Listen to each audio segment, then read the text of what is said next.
Imagine the scene of an ancient battlefield. The air is thick with dust, the ground shakes with the march of armies, and the sound of clashing weapons fills the air. Amidst this chaos stands Ashwathama, towering over the warriors around him. According to the legends, Ashwathama was no ordinary man. He was said to be so tall that he could easily be seen above the heads of other warriors, making him a fearsome sight on the battlefield. While the exact height of Ashwathama is not mentioned in the ancient texts, he is often described as being significantly taller than an average human. Some accounts suggest that he was as tall as a tree, his head almost reaching the top branches. This height was not just a physical attribute, it symbolized his greatness, his connection to the divine, and his superiority as a warrior. His presence alone could intimidate even the bravest of enemies. Ashwathama was born to Dronacharya and Kripi, two revered sages of their time. From the moment of his birth, it was clear that Ashwathama was destined for greatness. According to legend, he was born with a precious gem embedded in his forehead, a sign of his divine origins. This gem granted him immunity from hunger, thirst, and fatigue, making him nearly invincible. His height and strength were gifts from Lord Shiva, who had blessed him with the power of 1,000 elephants. As Ashwathama grew, his physical stature became more imposing. By the time he was a young man, he was already taller and stronger than any warrior in his father's army. His muscles were like iron, and his grip could crush stones. His height was both a blessing and a sign of his destiny.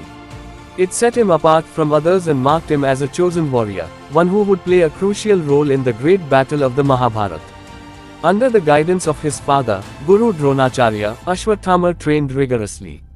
His father was the royal teacher of the Kuru princes and was known for his unmatched skills in warfare. Ashwathama inherited his father's passion for martial arts, and quickly became a master of weapons. His height gave him an advantage, allowing him to wield heavy weapons with ease. A sword in his hand was like a toy, and he could swing a mace with the force of a storm. If you are enjoying this deep dive into history, please take a moment to subscribe to our channel. Click on the all notification bell icon, give this video a like, and share your thoughts in the comments below. Your support helps us bring more fascinating stories from the past to life. Now let's get back to the video. Ashwathama's strength was legendary. It was said that he could uproot a tree with his bare hands and crush a chariot with a single blow. His arms were like the trunks of ancient trees, and his legs like pillars of stone. His strength made him a formidable opponent, but it was his intelligence and strategic mind that made him a true warrior.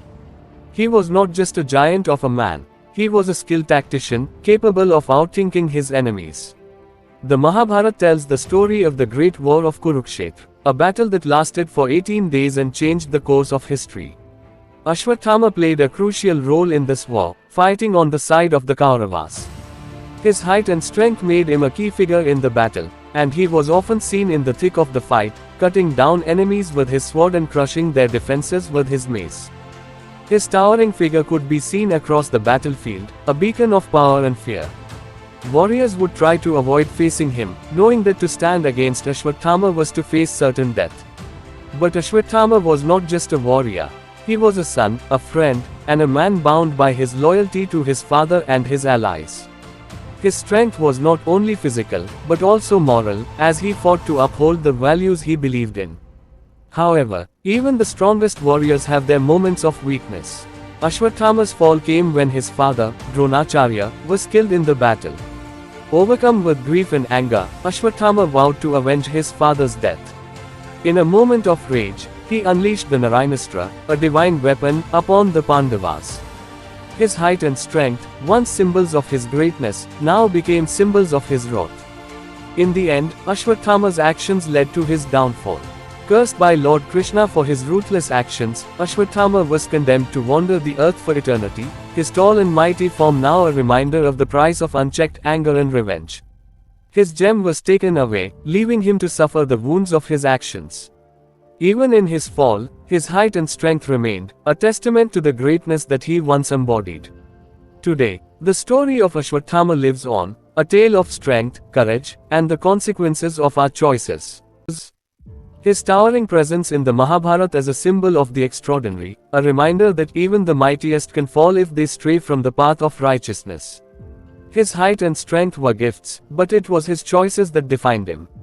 The legend of Ashwathama teaches us that true strength lies not just in our physical abilities, but in our character, our values, and our ability to choose the right path. As we remember Ashwathama, the tall and mighty warrior, let us also remember the lessons his story brings. For, in the end, it is not our height or our strength that defines us, but the legacy we leave behind. Before you go, don't forget to subscribe to Narrative Portal, and click on the all notification bell icon, and give this video a thumbs up if you enjoyed it. Your support helps us bring more incredible stories from history to life. Let me know what you think in the comments below, and feel free to share this video with friends who love history as much as you do. Thanks for watching, and stay tuned for more captivating tales from the past. See you in the next video.